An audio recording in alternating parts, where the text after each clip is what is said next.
இசைஞானி இளையராஜா அவர்களுடைய புதல்வி பவதாரணி இன்று காலமாயிட்டார் அப்படின்ற செய்தி கேட்டு மிகவும் அதிர்ச்சி அடைந்தோம். ஏன்னா சின்ன வயசு, 47 வயசு. இப்போ தான் போய் வீட்டில் இளையராஜா சார்ட்டையும் கார்த்தி, யுவன், அவங்க வீட்டில் இருக்கிற எல்லாரோடையும் நான் பேசிட்டு இருந்தேன். இந்த வீட்டுக்கு நான் வர்றது இது ஒன்றும் புதுசு இல்லை. எத்தனையோ முறை கேப்டன் கூடயே நான் இந்த வீட்டுக்கு வந்திருக்கேன். எத்தனையோ நல்ல நிகழ்ச்சிகளுக்காக இந்த வீட்டுக்குள்ள நான் வந்திருக்கேன். ஆண்டி ஜீவா ஆண்டி எனக்கு ஒரு சகோதரி மாதிரி என் கூட பழகியிருக்காங்க. கேப்டனை நான் திருமணம் செய்து கொண்டு முதலில் வந்த வீடு இசைஞானி இளையராஜா அவர்களுடைய வீடு தான்.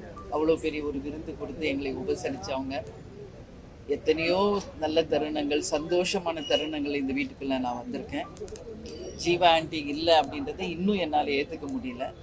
அப்படி இருக்கிறப்ப பவதாரணியில் நான் சின்ன வயசுலேருந்து பார்த்துருக்கேன்.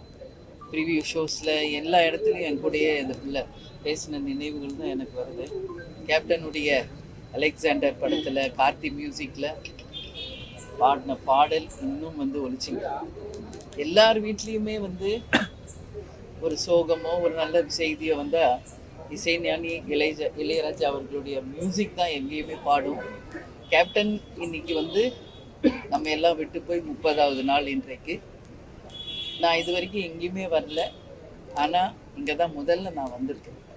அது ஏன்னா அவங்க குடும்பத்தோட நாங்கள் பழகி அந்த பழக்கம், எங்கள் 2 குடும்பமும் அந்த அளவு பாசத்தோட கேப்டனும் சரி நானும் சரி இந்த குடும்பத்தோட பழகின அந்த பழக்கத்திற்கு அந்த நினைவுகளுக்காக தான் இன்னைக்கு என்னால் இந்த நிகழ்ச்சியில் கண்டிப்பாக கலந்துக்கணும்னு காலையிலே உங்ககிட்ட நான் சொன்னேன்.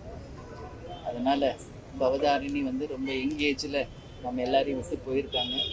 இது அவங்க குடும்பத்திற்கும் திரையுலகுக்கும் இசை உலகத்திற்கும் ஒரு மாபெரும் இழப்பு. அவங்க ஆன்மா சாந்தி அடையணும்னு சொல்லி இந்த நேரத்தில் நான் எல்லா இறைவனையும் நான் வேண்டிக்கிறேன்.